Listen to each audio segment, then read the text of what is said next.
धर्म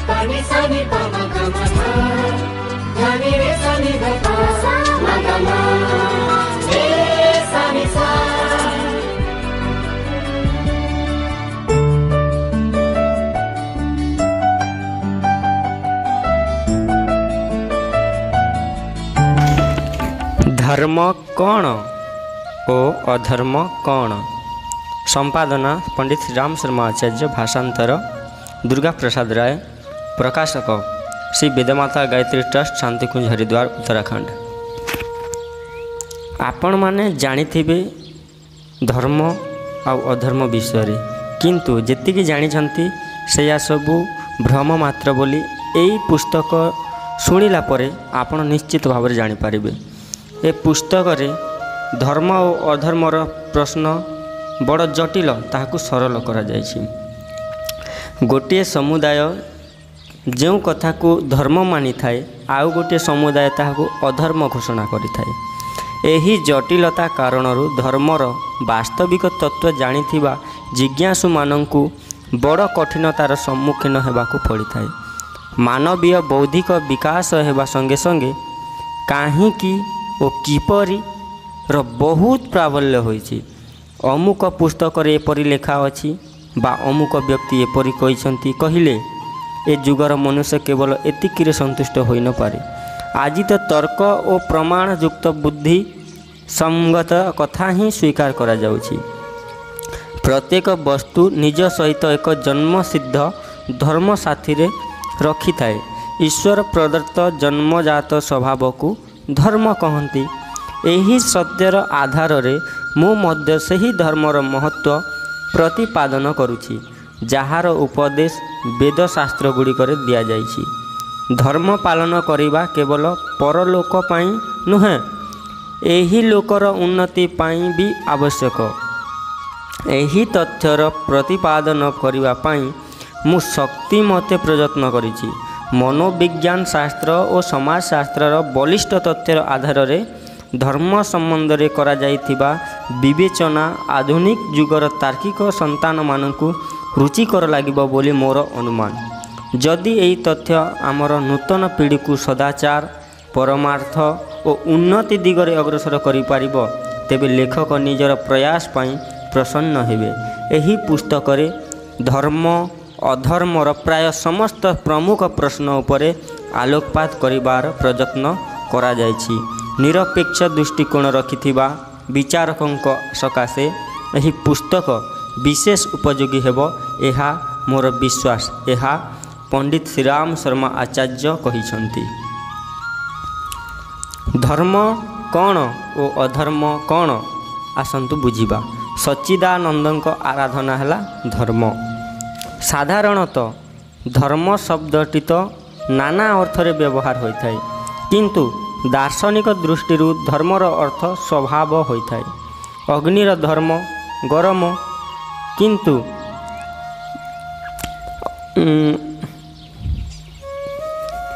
अग्निर धर्म गरम अर्थात अग्निर स्वभाव उष्मता। प्रत्येक वस्तुर एक धर्म थाए, जहाकु से जन्मरू आरंभ करी मृत्यु पर्यंत धारण करिथाए। माछर प्रकृति वा धर्म हेउची जलरे रहिबा। सिंह स्वभावतः मांसाहारी। प्रत्येक सजीव एवं निर्जीव पदार्थ निज भितर एक धर्म को धारण करिथाए। धातु गुड़िक निजर स्वभाव वा धर्म अनुसार ही काम करती। धातु विज्ञानर ज्ञाता अमुक प्रकार लुहा एतिकी उत्तापरे तरली थाए और ताहा एतिकी मजबूत होई थाए बोली जानती। सही अनुसार से माने समस्त व्यवस्था करिथांती। जदि लुहा तार धर्म छाड़ीदेव, केबे कम उत्तापरे तरली जीव तो केबे अधिक उत्तापरे तरलिब नाही।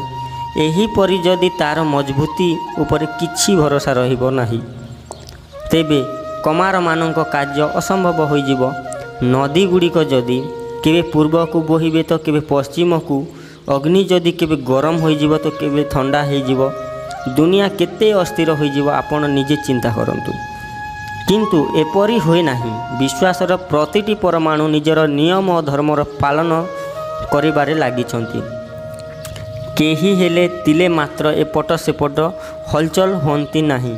ଧର୍ମ ରହିତ ଯେକୌଣସି ବସ୍ତୁ ଏ ବିଶ୍ୱରେ ସ୍ଥିର ରହିପାରିବ ନାହିଁ। ଦୀର୍ଘକାଳର ଅନ୍ୱେଷଣ ପରେ ମନୁଷ୍ୟର ମୂଳ ଧର୍ମ ଜଣା ପଡ଼ିଯାଇଛି। ଜନ୍ମରୁ ଆରମ୍ଭ କରି ମୃତ୍ୟୁ ପର୍ଯ୍ୟନ୍ତ ସମ୍ପୂର୍ଣ୍ଣ ମନୁଷ୍ୟ ନିଜର ମୂଳଭୂତ ଧର୍ମ ପାଳନ କରିବାରେ ପ୍ରବୃତ୍ତ ରହିଥାଏ। କୌଣସି ମନୁଷ୍ୟ ଧର୍ମ ରହିତ ନୁହେଁ। ଏକଥା ଶୁଣି ଆପଣ ଆଶ୍ଚର୍ଯ୍ୟ ହେଉଥିବେ, କାରଣ ଆପଣ ମନୁଷ୍ୟକୃତ ରୀତିନୀତି, ପ୍ରଥା, ପରମ୍ପରା, ସମ୍ପ୍ରଦାୟ, ଜାତିବର୍ଗକୁ ଧର୍ମର ନାଁ ଦେଇ ଦିଅନ୍ତି। ଏସବୁ ତ ହେଉଛି ବ୍ୟବସ୍ଥା।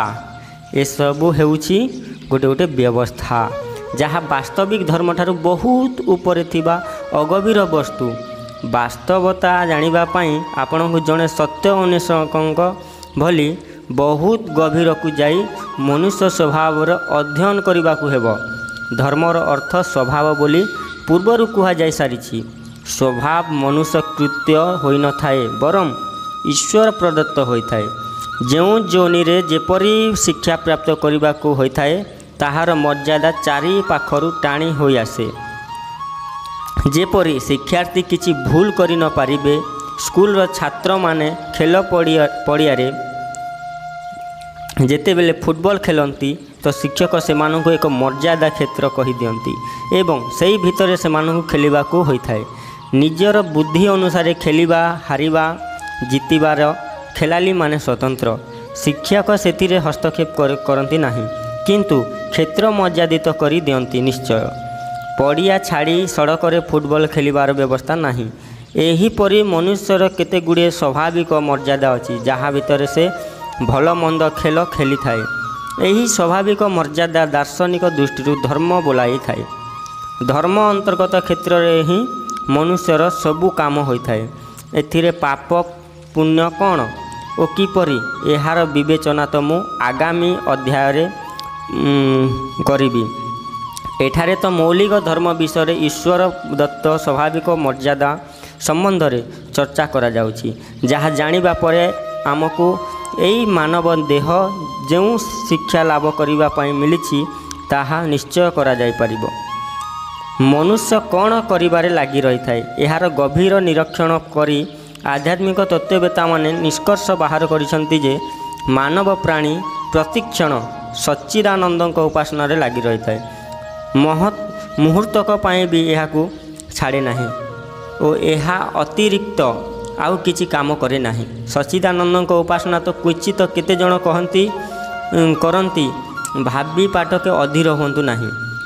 ଯଦି କ୍ୱଚିତ କେତେଜଣ କରୁଥାନ୍ତେ, ତେବେ ତାହା ସ୍ୱାଭାବିକ ଧର୍ମ ହୋଇ ରହନ୍ତା ନାହିଁ, ତାକୁ ମନୁଷ୍ୟକୃତ ମାନିବାକୁ ପଡ଼ନ୍ତା।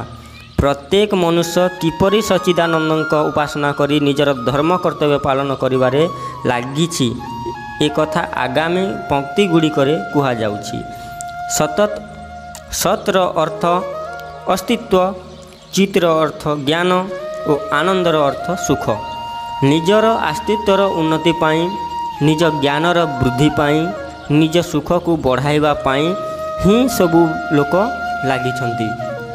ମନୋବିଜ୍ଞାନ ଶାସ୍ତ୍ରର ଫରାସୀ ପଣ୍ଡିତ ସାରେନ୍ସ ମାନବ ପ୍ରବୃତ୍ତିଗୁଡ଼ିକର ବିଶ୍ଳେଷଣ କରି କହିଛନ୍ତି, ଶରୀର ଓ ମନ ସୁଖ ପାଇବା, ଆତ୍ମରକ୍ଷା, ସମସ୍ତଙ୍କ ସାମ୍ନାରେ ନିଜକୁ ପ୍ରକଟ କରିବା, ବଡ଼ପଣିଆ ପାଇବା, ସମୂହ ଏକତ୍ର କରିବା, ଗୁପ୍ତ ବିଷୟକୁ ଜାଣିବା, ବିପରୀତ ଯୋନି ସହିତ ମାନେ ପୁରୁଷ ନାରୀ ସହିତ ଆଉ ନାରୀ ପୁରୁଷ ସହିତ ଘନିଷ୍ଠତା ରକ୍ଷା କରିବା, ସାହସ କରିବାର ଇଚ୍ଛା ଗୁଡ଼ିକରେ ପ୍ରେରିତ ହୋଇ ହିଁ ମନୁଷ୍ୟ ଅନେକ ପ୍ରକାର କାର୍ଯ୍ୟ କରିଥାଏ। ଅର୍ଥାତ୍ ମନୁଷ୍ୟକୁ ଯେତେ ସବୁ କାର୍ଯ୍ୟ କରୁଥିବାର ଦେଖୁଛନ୍ତି, ସେସବୁ ଏହି ଇଚ୍ଛା ଗୁଡ଼ିକର ଫଳ ମାତ୍ର ହୋଇଥାଏ। ଏହି 8ଟି ବୃତ୍ତିର ବିଭାଜନ ମୁଁ ଏହିପରି ଭାବରେ କରିଦେଉଛି। ଅସ୍ତିତ୍ୱର ଉନ୍ନତି ଅନ୍ତର୍ଗତ 1 ହେଲା ଆତ୍ମରକ୍ଷା, 2 ନିଜକୁ ପ୍ରକଟ କରିବା ମାନେ କୀର୍ତ୍ତି ସ୍ଥାପନ କରିବା, ଆଉ 3 ହେଲା ବଡ଼ପଣିଆ ପ୍ରାପ୍ତ ହେବା। ଜ୍ଞାନ ବୃଦ୍ଧିର ଅନ୍ତର୍ଗତ ହେଉଛି 1ରେ ଗୁପ୍ତ ବିଷୟକୁ ଜାଣିବା, 2ରେ ସମୂହ ଏକତ୍ର କରିବା, ଆଉ ଆନନ୍ଦ ବଢ଼ାଇବାର ଅନ୍ତର୍ଗତ ହେଉଛି ଶରୀର ଓ ମନର ସୁଖ ଚିନ୍ତା କରିବା ଆଉ ସାହସ କରିବା 2ରେ, ଆଉ 3ରେ ବିପରୀତ ଯୋନି ସହିତ ଘନିଷ୍ଠତା ସ୍ଥାପନ କରିବା।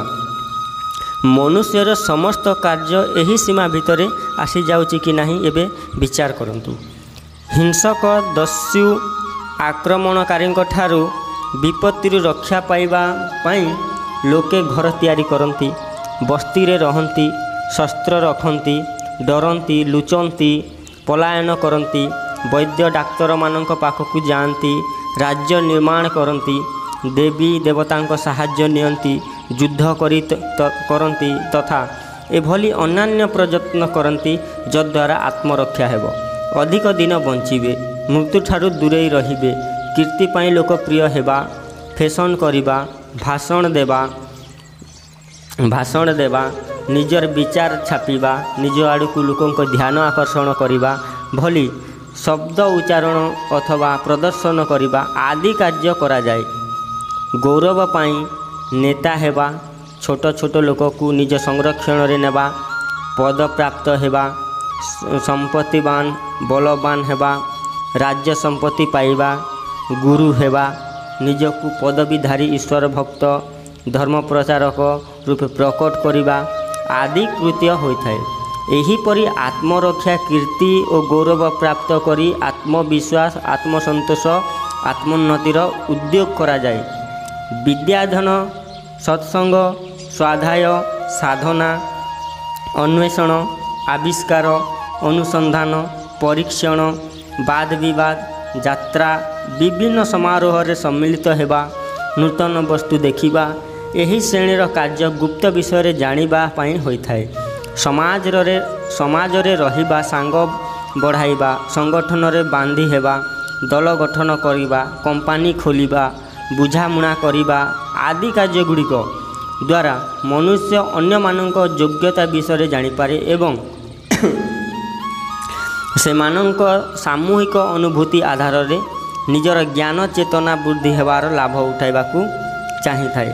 ଏହିପରି ରହସ୍ୟାନ୍ୱେଷଣକୁ ନିଜର ପ୍ରିୟ ବିଷୟ କରି ଆମେ ଅଳ୍ପଜ୍ଞରୁ ସର୍ବଜ୍ଞ ଆଡ଼କୁ ବଢ଼ିବାକୁ ଚାହିଁଥାଉ। ନିଜ ସଂସାରର ଓ ଅଦୃଶ୍ୟ ବିଷୟଗୁଡ଼ିକର ରହସ୍ୟ ସହିତ ପରିଚିତ ହେବା ପାଇଁ ଜ୍ଞାନର ତୀବ୍ର ପିପାସାକୁ ଜୀବ ନିଜ ଭିତରେ ଧାରଣ କରିଛି। ଶିକ୍ଷାଳୟ, ଯୋଗ ସାଧନା, ପ୍ରୟୋଗଶାଳା, ପୁସ୍ତକ, ଖବରକାଗଜ, ରେଡ଼ିଓ ଆଦି ମନୁଷ୍ୟର ଏହି ମହାନ ମାନସିକ କ୍ଷୁଧାର ନିବାରଣ ପାଇଁ ଜ୍ଞାନ ବୃତ୍ତି ନିମିତ୍ତ ପ୍ରଯତ୍ନ କରୁଛନ୍ତି। ସ୍ୱାଦିଷ୍ଟ ଭୋଜନ, ଶୀତୋଷ୍ଣ ନିବାରଣର ପ୍ରଯତ୍ନ, ବସ୍ତ୍ର, କୋମଳ ଶଯ୍ୟା, ସବାରି, ସେବକ ଆଦି ଶରୀର ସୁଖ ପାଇଁ ତଥା ଖେଳ, ତାମସା, ନାଚ, ରଙ୍ଗ, ଗୀତ, ବାଦ୍ୟ ଆଦି ମନୋରଞ୍ଜନ ସକାଶେ ହୋଇଥାଏ। ତ୍ୟାଗ, ଦାନ, ଅଦ୍ଭୁତ କାର୍ଯ୍ୟ, କଷ୍ଟଗୁଡ଼ିକର ମୁକାବିଲା ଆଦି ଧୀରତା, ବୀରତା କାର୍ଯ୍ୟ ସାହସ ପ୍ରଦର୍ଶନ କରିବା ପାଇଁ ହୋଇଥାଏ। ନାରୀଙ୍କ ସହିତ ପୁରୁଷଙ୍କ ସମ୍ବନ୍ଧରେ ଓ ପୁରୁଷଙ୍କ ସହିତ ନାରୀଙ୍କ ସମ୍ବନ୍ଧରେ ଅନେକ ମାର୍ଗରେ ଅଧିକ ଆଗ୍ରହ ଦେଖାଇବା ବି ସର୍ବତ୍ର ଦେଖାଯାଏ। ଏହି ଆକର୍ଷଣକୁ ବି ଆନନ୍ଦଦାୟକ ମନେ କରାଯାଏ। ଶରୀରର ସୁସ୍ଥିର, ଦୀର୍ଘଜୀବୀ, ଆନନ୍ଦିତ ଏବଂ ଉନ୍ନତିଶୀଳ ହେବା ଭଳି କ୍ଷମତାଯୁକ୍ତ ହେଉ ଓ ମନୋରଞ୍ଜନ ଦ୍ୱାରା ଚିତ୍ତ ହାଲୁକା ହୋଇ ঊର୍ଦ୍ଧ୍ୱଗତି ପ୍ରାପ୍ତ ହେବାର ସାମର୍ଥ୍ୟ ନିଜ ଭିତରେ ଧାରଣ କରୁ। ଏଥିପାଇଁ ଅନ୍ତଃଚେତନା ସ୍ୱୟଂ ଏଭଳି ପ୍ରଯତ୍ନ କରୁଛି ଯଦ୍ୱାରା ଶରୀର ଓ ମନର ପ୍ରସନ୍ନତା ନଷ୍ଟ ହୋଇପାରିବ ନାହିଁ। ପାଠକେ ଚାରିଆଡ଼କୁ ଭଲ ଭାବରେ ଦୃଷ୍ଟି ପକାଇ ଦେଖି ନିଅନ୍ତୁ। ସତ୍ ଅସ୍ତିତ୍ୱର ଉନ୍ନତି, ଚିତ୍ ଜ୍ଞାନର ବୃଦ୍ଧି, ଆନନ୍ଦ ଶରୀର ଓ ମନର ସୁଖ ସାଧନାର ହିଁ ସବୁ ଲୋକ ପ୍ରବୃତ୍ତ ଥିବାର ମିଳିବେ। କୌଣସି ବ୍ୟକ୍ତି ଏହି କାର୍ଯ୍ୟକ୍ରମରୁ ପୃଥକ୍ ସଚ୍ଚିଦାନନ୍ଦଙ୍କ ଉପାସନାରୁ ବିରକ୍ତ ଥିବାର ଦେଖାଯିବ ନାହିଁ। ଯେବେ ଆମେ ଗମ୍ଭୀର ଦୃଷ୍ଟିରେ ମନୁଷ୍ୟର ସ୍ୱଭାବଜନିତ ମୂଳଭୂତ ଧର୍ମର ଅନ୍ୱେଷଣ କରିଥାଉଁ ତ ସଚ୍ଚିଦାନନ୍ଦଙ୍କ ଉପାସନା ଏହି ତତ୍ତ୍ୱକୁ ପ୍ରାପ୍ତ କରିଥାଉ। ଏ ଥିଲା ଧର୍ମ। ସମସ୍ତ ମଣିଷଙ୍କର ଧର୍ମ ହେଉଛି ସଚ୍ଚିଦ୍ ଆନନ୍ଦକୁ ପ୍ରାପ୍ତ କରିବା ପାଇଁ ହିଁ ସମସ୍ତେ ସବୁ ଖେଳ ଖେଳୁଛନ୍ତି। ବୁଝିପାରିଲେ ତ? ଆଉ ଏ ଧର୍ମ ଅଧର୍ମ ବିଷୟରେ ଆପଣଙ୍କ ଯେତିକି ଭ୍ରମ ଥିବ ତାହେଲେ ଆଉ ଅନେକ ଅଛି। ଏ ପୁସ୍ତକର ଅନେକ ଅଧ୍ୟାୟ ଆଉ ଆଗକୁ ଅପଲୋଡ଼ ହେବ। ଆପଣ ଆମର ୟୁଟ୍ୟୁବ୍ ଚ୍ୟାନେଲଟାକୁ ସବସ୍କ୍ରାଇବ୍ କରନ୍ତୁ। ଧନ୍ୟବାଦ।